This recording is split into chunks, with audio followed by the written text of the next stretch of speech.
A blue sheet of paper that everybody looks at and goes, that's my soil test results, and give it to the fertiliser advisor to give them a recommendation.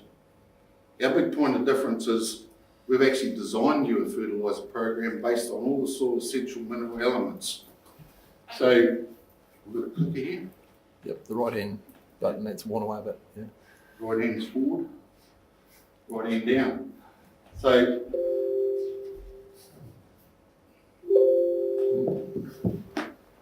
that's it.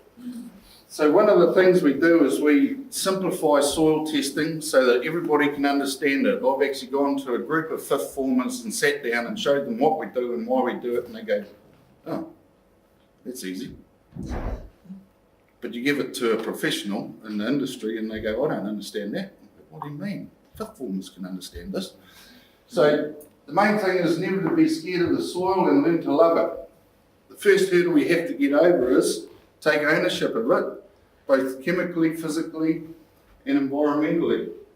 Now, as you drive around the farm, I'm just going to run you through how good you guys are at understanding soil science.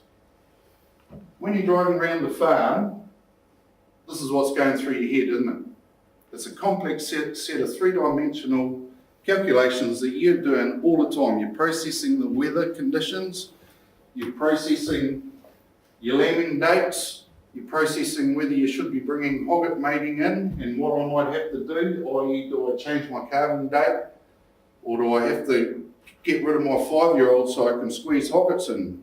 Don't know why you'd ever do that, but so all these things are just going through your head constantly, aren't they?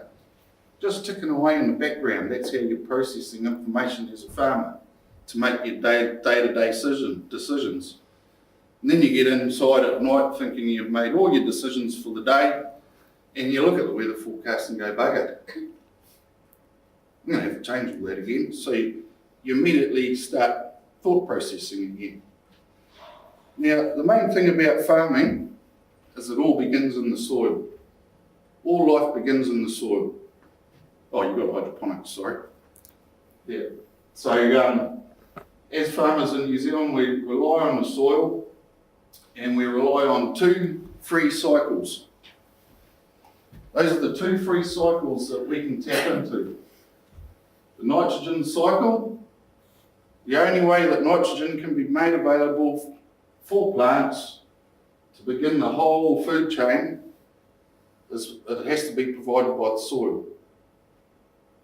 Not even legumes can fix their own nitrogen. They call it nitrogen fixing plants, but in actual fact, they've got little bugs in their root nodules and they rely on the bacteria to fix nitrogen. Didn't exist before 1965 in New Zealand, but we won't go into that, it's a long story. So we know that it's a biological function of nitrogen fixation. And often we look at a nitrogen deficiency and we go, oh, it's a nitrogen deficiency. Now that's an easy out. Could have been potassium, could have been manganese, could have been iron. You don't know unless you look a little bit deeper. Just to call it a nitrogen deficiency and go and put nitrogen is a cheap out. You need more information than that to see why you can't tap into this natural cycle that's actually been going for 1 million years. Likewise, the carbon cycle. The only plant, or the only beast in the food chain that can actually tap into carbon is a plant. Animals can't produce nitrogen and they can't produce carbon. The plant's the only one that can take carbon from the atmosphere and add it into the food chain. The soil is the only one that can produce the nitrogen. Now, if you want to go to a real good marriage counsellor, study the interaction between the carbon, nitrogen and plant and soil cycles. They can't live without each other and they have to be in balance, otherwise stuff goes bad. So they're really good marriage counsellors. So to move on to see how easy it is for farmers to understand all the intricacies of what's going on in the soil, I'll just go back for a minute. I actually, my old university lecturer asked me to put this together to explain soil science. for him. No big deal, is it? You can't change one without affecting the other. It's all about balance. And it's all about balance through the food chain, and that begins in the soil.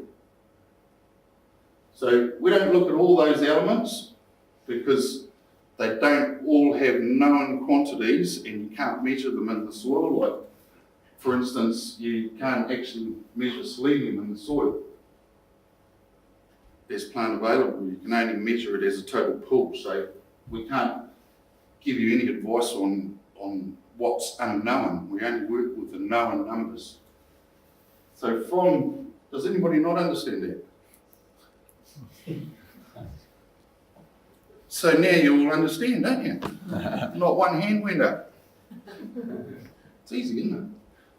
We're going to do some stuff on the board soon. We're going to look at how the soil drives production economics. And if you get it wrong, I'll fail. But I'm sure you'll get it right.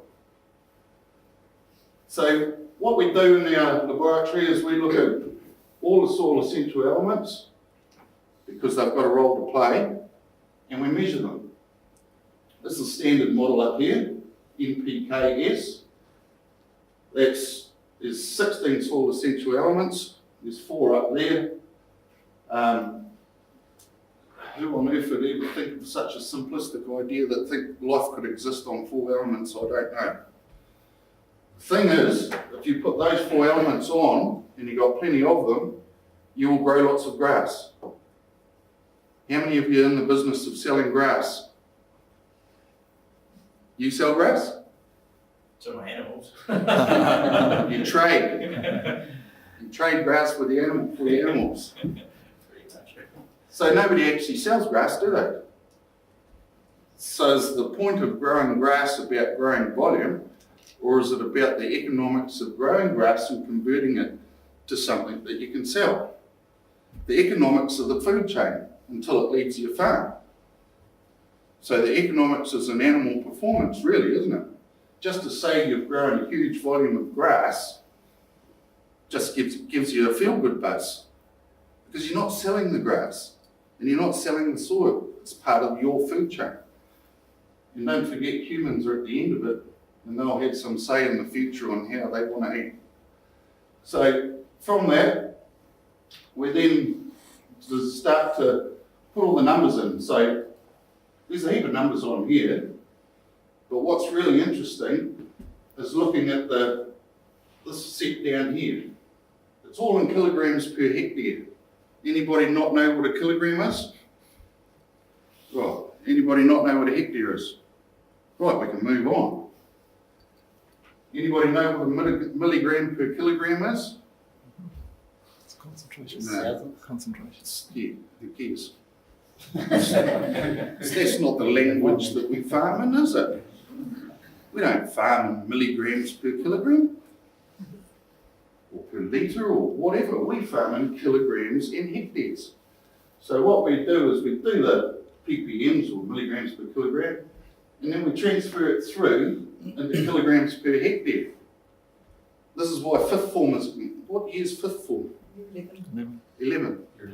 Year 11s can get this because it's in a language that they can understand. So why make it a mystery? Why make soil science a mystery? We demystify it so that you can watch things change on your farm over the years. You can actually measure the progress in each element and each kilogram. So there's your desired levels. That's what we found. Simple maths. Can't go wrong. We're actually following one of our clients through now. So this is the easy bit. Everybody likes the pictures. So that's the desired level, regardless. Cobalt might be 3 kgs to the hectare, that's the percentage of 3 kgs. Calcium might be 4 tonnes to the hectare, but that's its percentage of its desired level. So the whole model that we work on is based on the ratio theory, but it's a slight hybrid because the ratio theory was never completed. So what we did was completed the ratios from here down.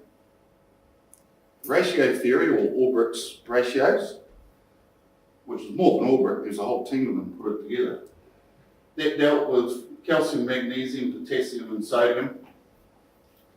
But we've extended it now to include all the rest of the essential mineral elements that we can measure and give you a recommendation on, because they've got no one left in the soil.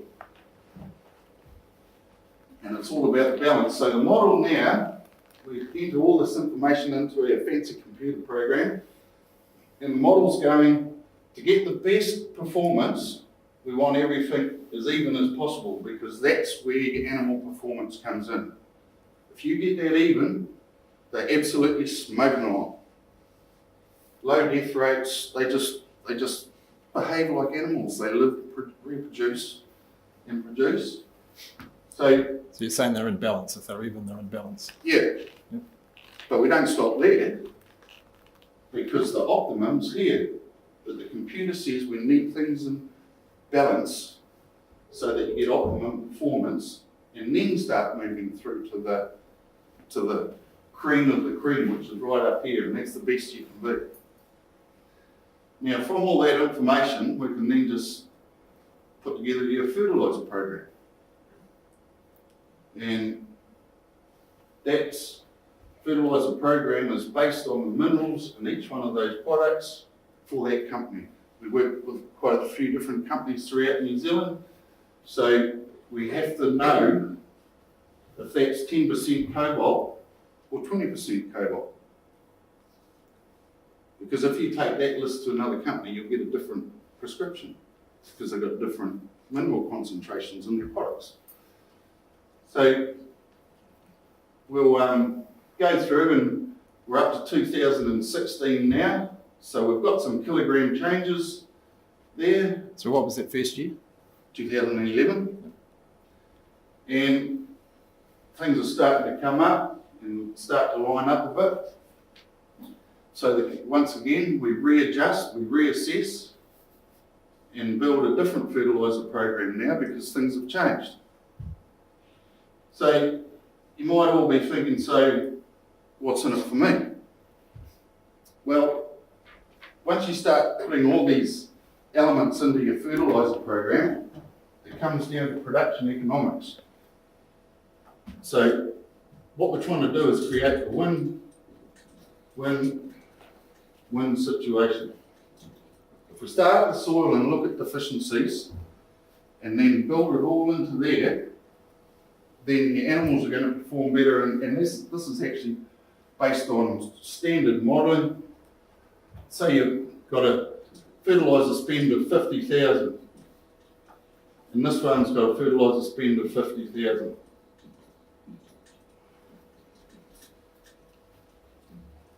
Right?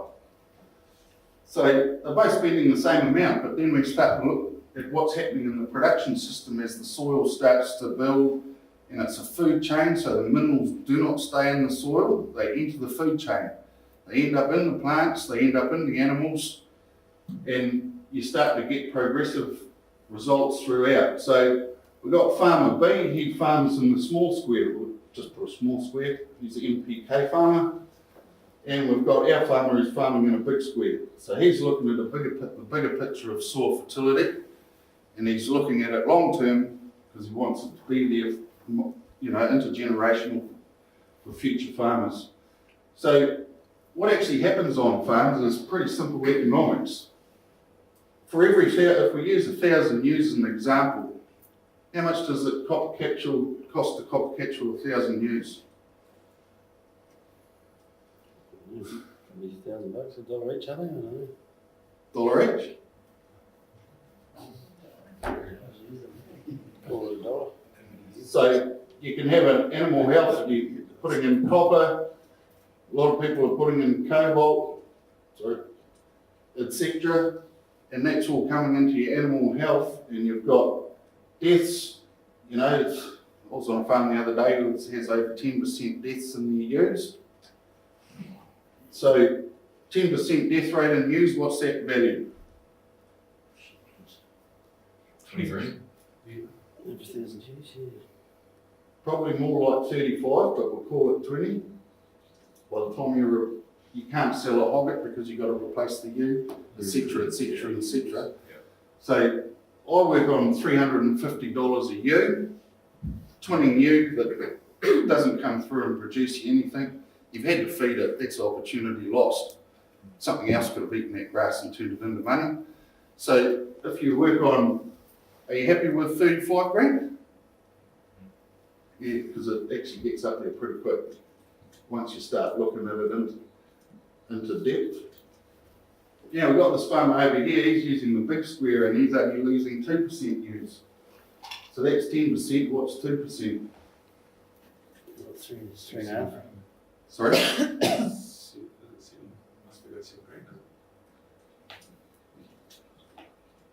So straight away you can start to see production economics kicking in. The lowest guy is on, what are you on, Bruce? 2%, was it? 2. I think William got down to Last was on 1.2 or something. yeah, couldn't find his trailer when he had a dead ewe. This was a feature. So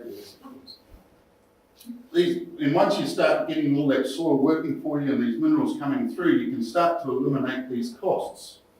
So animal health issues in here with all your minerals and your zincs, and you wouldn't believe how much ewes rattle on some farms, the amount of stuff that goes down your throat.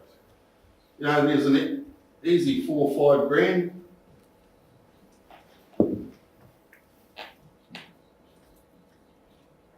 Cost. That's a loss. So straight away, you can see how much you can improve the actual financial welfare of your farm, your financial health of your farm, by looking after the health of the soil. Dairy farming is no different to sheep and beef farming. You're just converting grass into milk instead of grass into meat. Dairy farming is actually a lot easier than sheep and beef farming because usually you've got one class of animal, and hey, you can find a paddock of grass for one class of animal, can't you? You know, so what happens in the dairy industry is reflective of what can happen in the sheep and beef industry. And to be quite honest, we've taken animal health out of the picture and we've saved 30, 40,000 on some farms. So getting back to this farm here, what's been going on this farm here? So if we summarise, go back, sorry. He went and whacked a whole lot of lime on. Wasn't a good idea, and he regretted it afterwards because he overdid it and ended up with animal health issues just for a year, well, one spring until it settled down again. So he got his calcium up to where it should be. So now he doesn't need any lime in there, so we'll readjust it again. Trouble is, because there's no lime going in there, that costs $600 a tonne, I think it was.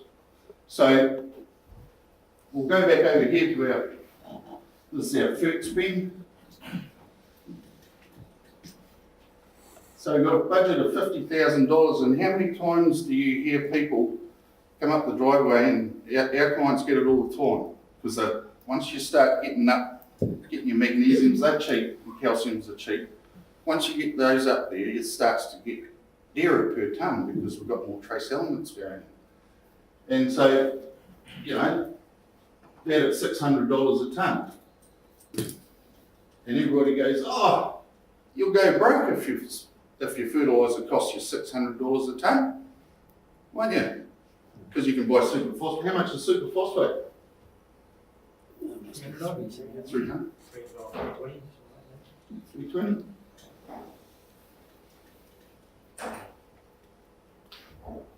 What's the big deal about that?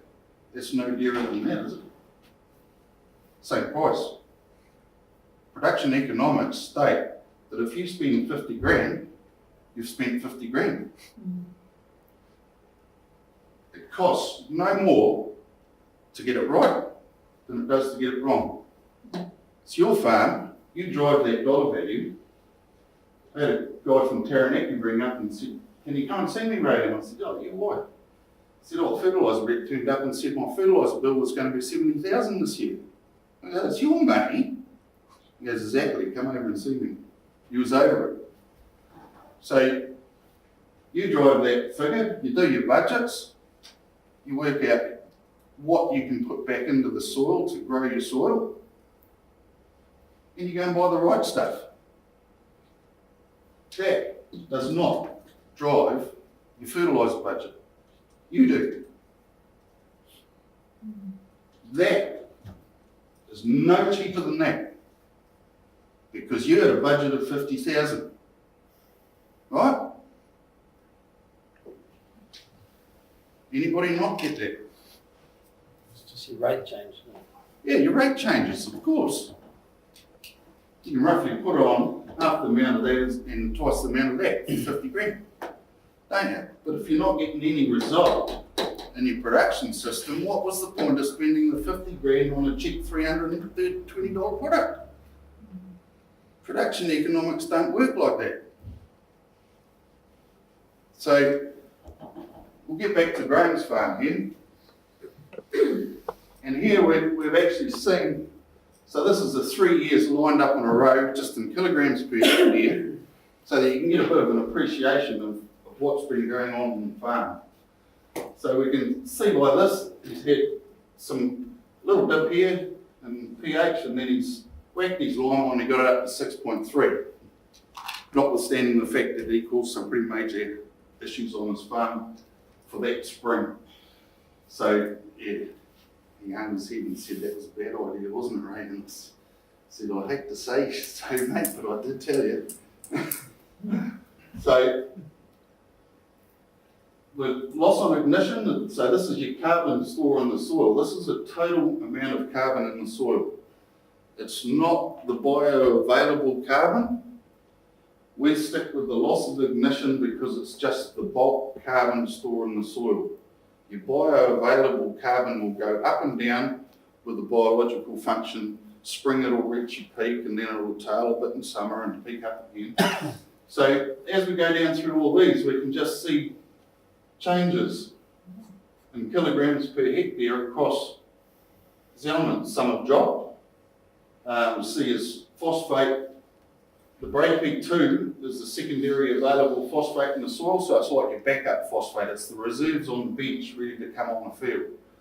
So we're happy with those. They're staying about the same, but the playing team, the team that's out there doing the hard work, has dropped a little bit. So we've propped that up this year. There's 300 kgs of RPO going into his mix, and the sulfates, they've been pretty consistently high all the way through. It's a volcanic soil.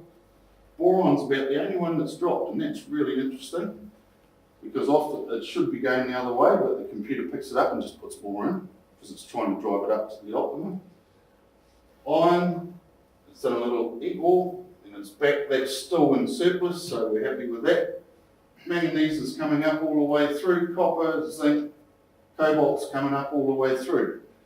So is that farm going ahead or going backwards?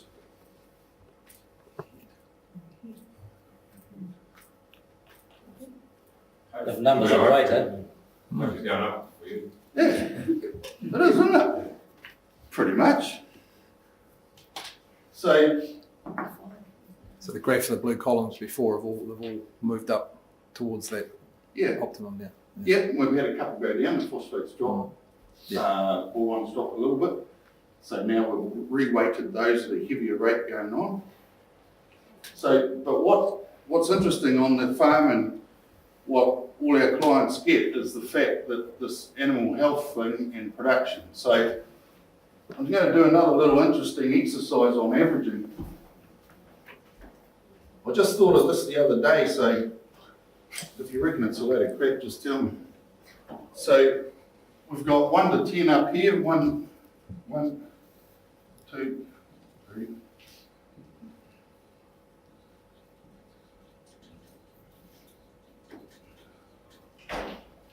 So a lot of farms in New Zealand, they're like, you know, your steep hill country farm, stocking rate, what, 6, 7 ewes per hectare or stock units per hectare, they might be producing down here. So we'll call that flax production.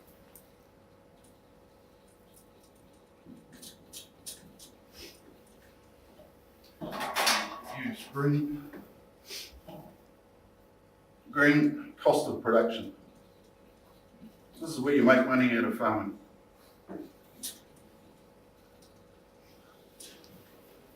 Right.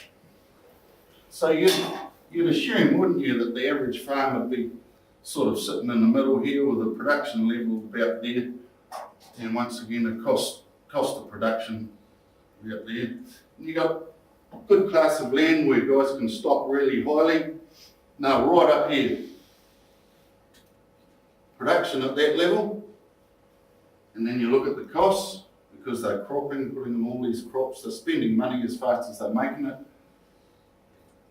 Their costs are there. Which farm's above average, which farm's average, and which farm's below average? They were the same. They're all average. This is the New Zealand great averaging model at work. The more you produce, the more you spend. The more it costs you. Unless you get it right. That's one. So the real skill in agriculture and using the soil and that whole interrelationship between the soil, the plant and the animal is achieving the ultimate. So it doesn't matter whether you're a low producer, a medium producer or a high producer, the ultimate is driving production to there and costs to there. A little change, that's what I did on my farm, make huge amount of money. A little change here and a little change there, what does that mean mathematically? Accountant. High return. Oh, by how much? Oh, 3 times, isn't it? 50%. 3 times ahead. Yeah, so you can't claim that bit because everybody's doing that bit. But you can claim that bit and that bit. Yeah. So you got 1 there and 2 there. 1 divided by 2 times 100 equals 50%. So this guy here is now 50% better off than that guy there. He can do it up here, or he can do it down there because that's often controlled by soil type, topography and all the rest of that jam that comes into what is a farm. But it doesn't matter where you are, if you make a conscious decision to go, I can sneak a little bit this way and sneak a little bit that way, all of a sudden, my accountant summons me. What are you doing? I said, well, I hope it's working, you're going to tell me. And he goes, yeah, it's working all right. We didn't chase any one single thing. That's why we design those fertiliser programs the way we do. You don't chase the god of agriculture, phosphate. You've got to look at how they all interact so you can make subtle changes. It's the same principle in the soil that it is in production economics. You see, anybody can grow a heap of crops and then just pile on more lambs, but they just spent more money and made more food. So they're heroes because they're going to feed an ever-increasing world population, but they haven't achieved anything personally.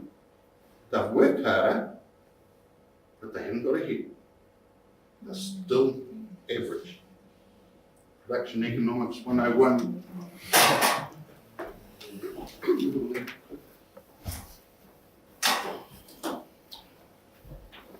So, we all know this guy's going ahead. Pretty easy. You can see it, you can look at it. There, he's going ahead. Cool. So, we're trying to set ourselves on a world stage and we're trying to look at new ways to market meat and find a niche in the world that we can really sell ourselves forward, aren't we? I mean, that's what we've been talking about. So how do you get true value? What does it mean for true value looking after your soil properly? Tenderest steak in New Zealand. That's the gold medal. And his heifer, 2 heifers, he's a stud breeder.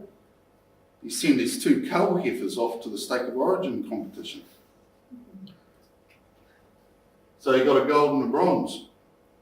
And everybody goes, what's everybody thinking? oh, anybody can set up to win that competition, eh? You know? Yeah, feeding them carrots and Yeah, feed him up, feed him carrots. Well, I'll tell you what, he feeds grass and hay. Hay over winter and grass for the rest of the year. And the back of the farm's at 2,000 feet. I should have said that in meters, shouldn't I? So, you know, the skeptical say, oh yeah, it's a one-off. Cool. You know, he's a hero, he did it once. What did he win the next year? Put his 2 heifers on the truck and there was a steer, and the steer started bellowing. Oh, bugger it, I chucked that on too, because he didn't want one steer in the paddock by itself. Chucked it on. There's actually 3 medals around that guy's neck this year. A gold, a silver, and a bronze. And he feeds them grass and hay. So, people often have they have an excuse, oh, my stock aren't performing, and they just can't get you can't find out why. You've got to dig deeper back into your production system. Don't go forward, don't go running down to the vet and go, should I need something? Because my stock aren't performing. You go backwards and you find out why. You either go back to the soil or you go back to the herbage. Like I was saying before, we do herbage analysis because the climate will affect how much protein, carbohydrates in your pasture, and sometimes you just want to know the answers. Well, we can give it to you. We had a case of lambs putting on no weight on lucerne. So up from the South Island comes a bag of lucerne, 37.6% protein. sure. It's a wonder they were still alive. But it was a paddock full of kilograms of dry matter, so because you've got kilograms of dry matter, you put some animals in. There's some kilograms of dry matter, eat, behave, grow fast. Bollocks. It's not that simple. So if you want to arm yourself with more information about animal performance, about your soil performance, you can't just guess it. I got involved with a mob of steers, beautiful big bullocks, doing 200 grams a day. The guy got them in to weigh them, should have been up to weight to go off to the sale. 60 days I put on a couple hundred grams a day. No energy in the grass. You need energy for growth. So if you want to know grass, you have to learn grass. And just by looking over the fence, you can go, and there's that many kilograms of dry matter in that paddock, I'll put X amount of sheep in there and I'll do 1.2, a day, cattle. And then you pull them out and reweigh them and go, ooh, it's because you haven't learnt grass. It's the same thing with crops. Guys will put lambs in crops and they just insert because they don't understand animal nutrition. And eventually they start going. Well, the rumen takes 3 weeks to make that transition. So a lot of people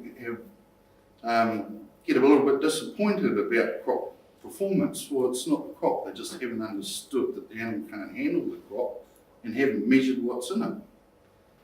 So New Zealand agriculture is split into 2 groups. And it's got a crossover in the middle, just like the carbon cycle. We've got farmers to the left, which are the agri bit of it, and we've got the culture to the right, which is our accountants and everybody that feeds information into the farmer and helps the farmer. And in the middle where the crossover is, we've got the people that make the most noise, and they drive the culture. So beef and lamb started sorry? What are they called? Have they got a name? Oh, no. Come on. Depends if they're negative or positive. You've got to be positive, eh? And it's all about positive change. So beef and lamb, for instance, rebranded New Zealand lamb and it's Taste Pure New Zealand. Marvellous. Absolutely fantastic. He won all those medals on a taste test. Now, who's going to guess this number? How many people from beef and lamb have just introduced Taste Pure New Zealand rang this guy and said, have you won 5 medals for 5 animals over 2 years in this taste test for the state of origin? No. No. What's that all about? If somebody tells me the correct answer or a answer to that question, you've pretty much solved problems of New Zealand agriculture.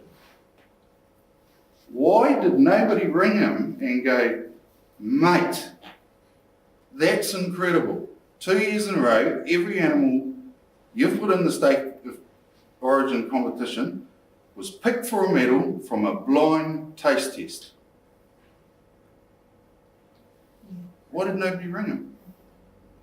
That's the problem with New Zealand agriculture, isn't it? Everybody talks about change, but nobody wants to do it. You brought that up. What were the people, the groups? Who did it? No?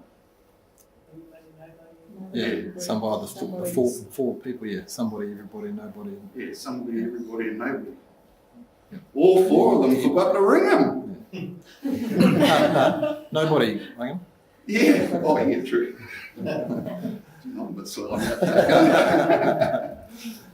So, you know, and it's all this branding. We're going to brand, and then guys come up with technology that can do it. I'll tell you another little bit of technology that we do that's really whizzy. We've got a patent on a process of being able to test grass so the farmer knows if he puts animals in that paddock how much urinary nitrogen they're going to produce, right? Because we've got all problems with these animals peeing everywhere, I think, obviously. Anywho, animals can't produce nitrogen. And they can't store it. So sure they got to pee it out. They've got no storage mechanism. So is the problem the animal? No. Anywho, we were working with one of the first case of a non-compliant farm in New Zealand. And he rang up and he said, I'm in the poo, deep time. I want to sell and move. My farm's valueless. The real estate agents won't even bring anybody to my dairy farm because he was in the red zone around Lake Ellesmere. And his farm was non-compliant because it had a nitrogen leach rate of around 36. And I said, mate, drink more beer, follow the instructions, and you'll be right by the end of the year. So he said, righto, I've got nothing to lose, we'll get into it. So we set him out a fertiliser program, we dropped his artificial nitrogen out of the system, not completely out, because he still had to transition the farm. The end of the year, overseer model punched out that he was down to a nitrogen leach of 16, compliant. And he went, she's back on the market and I'm out of there. And he bolted. So that was the first case of a non-compliant farm in New Zealand that was valueless as a dairy farm. Sheep and beef guys did actually turn up to have a look at it. But of course he wanted dairy farm money for it because he had built a beautiful cow shed and irrigation and all the drama. So I took it to Environment Canterbury, and how many of them rang me? Nobody. 0. Put an article in the Canterbury Farming Magazine. Would you like your farm compliant so that you can meet future nitrogen leach limits so that you don't lose the value of your farm? Because if it's not compliant, you can't sell it. There's a dairy unit. Can they keep supplying? At this stage, Can you keep farming? yeah, you keep farming because they haven't implemented it. It's coming up. That's one of those mean taxation things that are coming up that they don't know how to work out. But if you're clever, you can work around it. So I've got an example of that. Sorry. change of thinking. It's just that when to start your thought processes changing from the whole biological function on your farm, you've actually got to start some mind shifts, some shifting in your mind what you're doing. So to help us understand that, I'd like the list of all the mammals on your farm. Sheep. Sheep, Sheep. Yep. cattle, Cattle. Yes. Horses. Wallabies. Wallabies. True that. Neither of those are mammals. Dog. Oh, sorry, they are. Wallabies. Wallabies. Ah, sleep here. Wallabies. Deer, Deer. goats,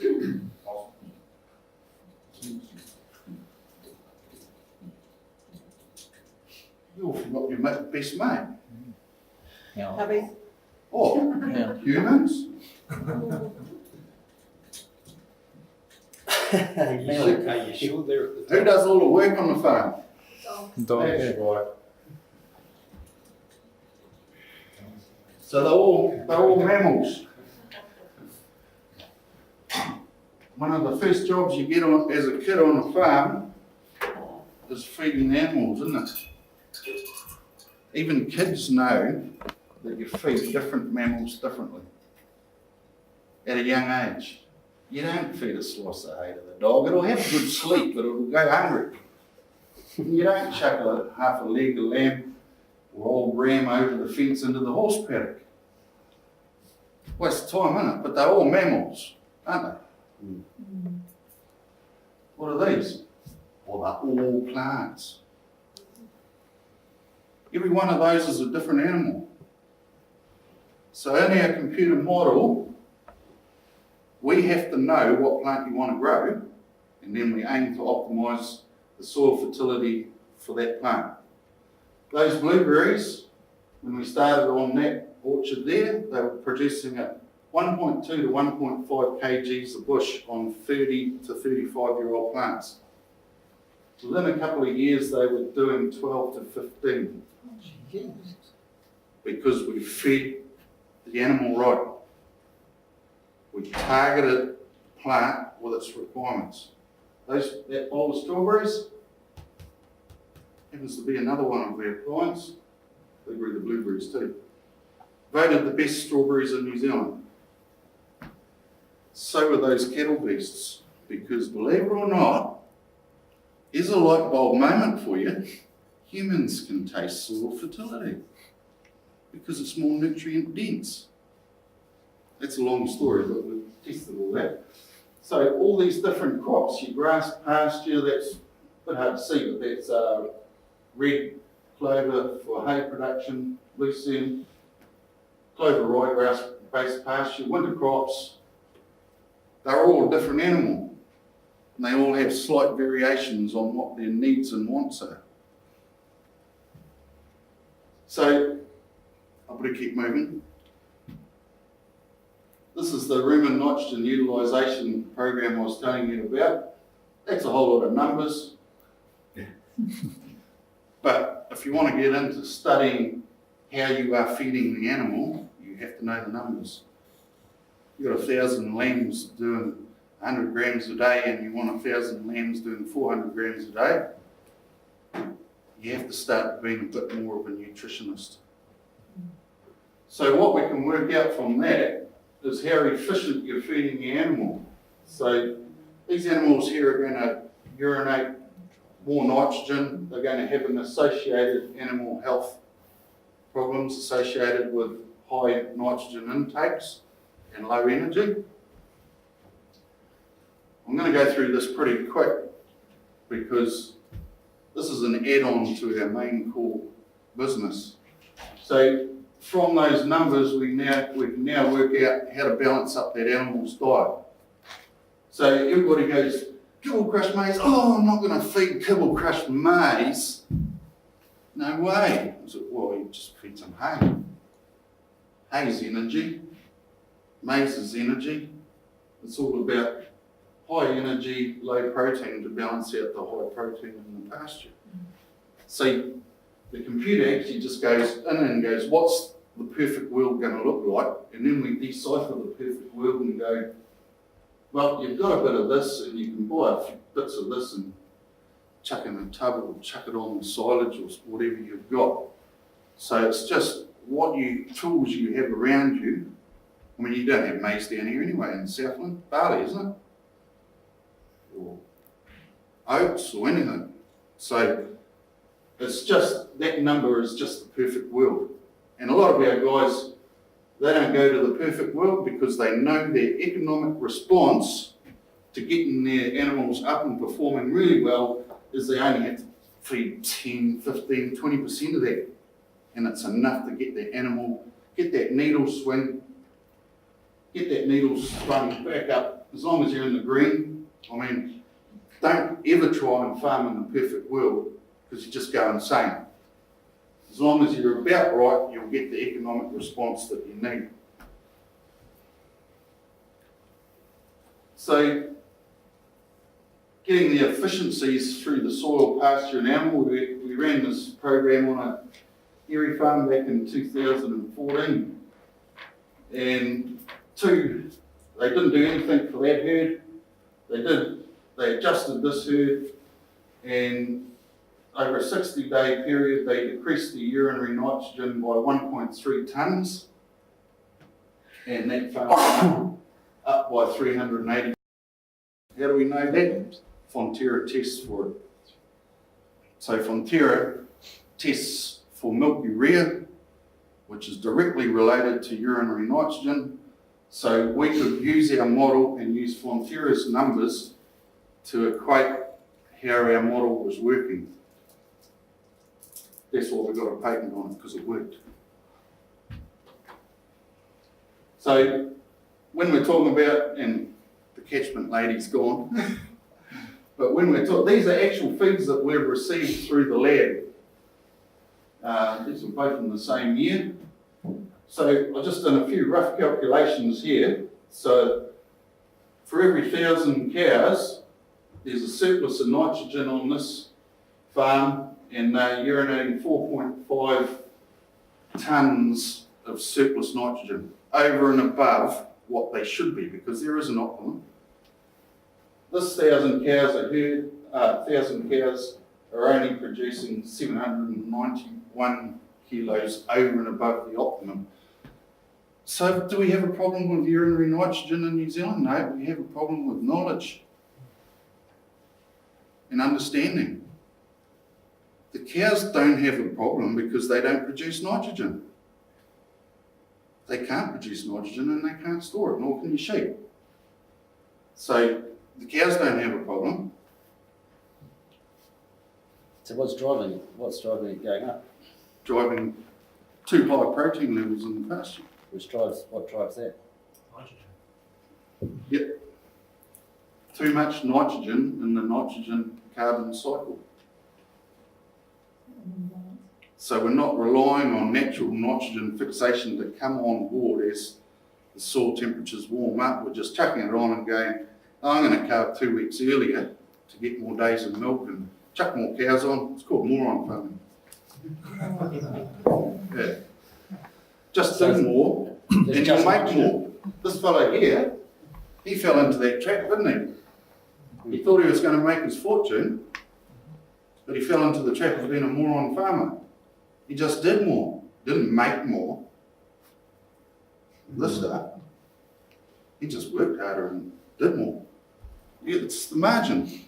It's a marginal return on what you do every day. That's what drives profitability. And I don't know what all this tax hoo-ha is going to settle down and look like in the future, but if we get to a future in New Zealand agriculture where you can't rely on your accountant balancing your cash losses against the inflationary rate of your farm, what do we have to do? We have to farm with a cash surplus. So the sooner you get that going on, the better, because that's where we have to move to. can't grow your business on capital wealth, can you? If you're going to get taxed, hammered out of you. So what you have to do is you have to take a bit of cash out and pay off debt, thus increasing your wealth. I wonder if they're going to give a tax exemption on principal payments to try and drive down land values. This problem, I've talked to the National Party, everybody's packing themselves out there because the value of land is way too high for the amount of dollars we can produce off it, sustainably. So that's adding value according to Ray from Qlabs.